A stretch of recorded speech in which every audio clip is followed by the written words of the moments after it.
السلام عليكم ورحمة الله وبركاته. ازيكم احلى متابعين في الدنيا؟ النهاردة ان شاء الله هنعمل مع بعض القطع الكونكريت زي ما انت شايفة كده، وهنلونها باللون الاسود يدينا معانا شكل رخامي زي ما انت شايفين كده. بصوا القطعة طالعة ما فيهاش اي حاجة، شكلها تحفة رائعة، يعني حاجة كده من الاخر.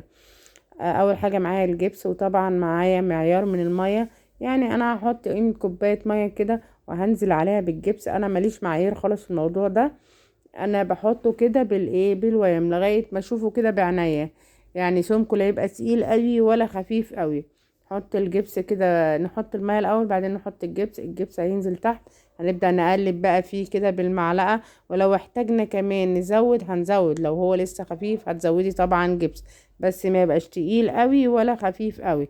نبدا بقى نقلب كل المكونات كده مع بعض لغايه ما يختلط تماما، ونشوف السمك اللي احنا عايزينه. قطع الكونكريت دي بتبقى جميلة قوي، شغلها حلو قوي يا جماعة، ومشروع مربح جدا وتكلفته بسيطة. يعني ممكن تعمليه من البيت حاجة كده يعني، وتبيعي اونلاين، جميل يعني بصراحة.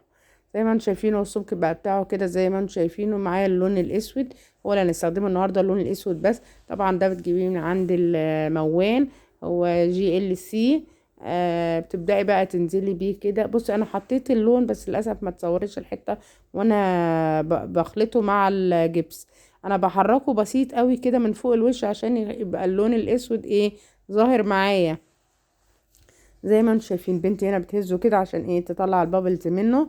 وبرده بصوا هنا اللون، بصوا ما اختفاش، اللون الاسود لسه موجود. طبعا عملنا الصينية، بعدين نزلنا في الفاز كده زي ما انتم شايفين، وبرده نحركها شوية عشان نطلع البابلز منها. هنا كان المقدار خلص، فرحت حاطه حبه وحطيت عليهم اللون الاسود تاني، وكملت كده زي ما انتم شايفين الفاز.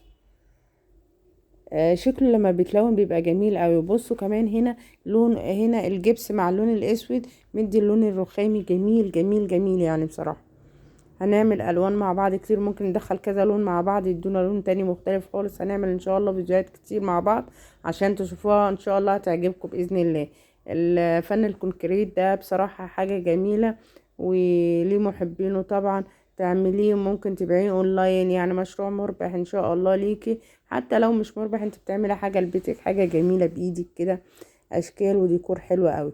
زي ما انتم شايفين طلعنا البابلز. طبعا احنا ممكن نعمله بالبخاخة، بس انا ما كانش عندي الكحول، فروحت عاملاها بالخله كده برضو البابلز طلع منها. ودي الفازه التالتة زي ما انتم شايفين بنعبيها اهو. شفتوا سمكه عامل ازاي؟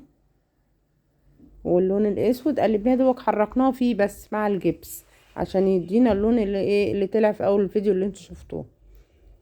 يعني بص القطعة بتبقى طالعة مش محتاجة اساسا تتصنفر، بس احنا بنصنفرها، لازم تتصنفرها بعدين. يعني انت تعملي قطعة الكونكريت هتطلعيها بعديها بساعة او حاجة من السيليكون، وتسيبيها لمدة يومين عشان تنشف كويس جدا.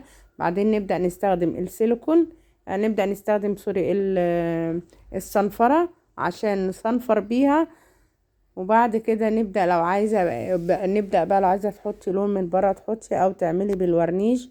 عشان طبعا الورنيش هو العازل، الورنيش المائي هو العازل طبعا عشان القطعة ما تنكسرش وتقويها. وفي نفس الوقت لو جيتي تمسحيها بفوطة مبلولة كده ولا حاجة ما تبص منك واللون يروح.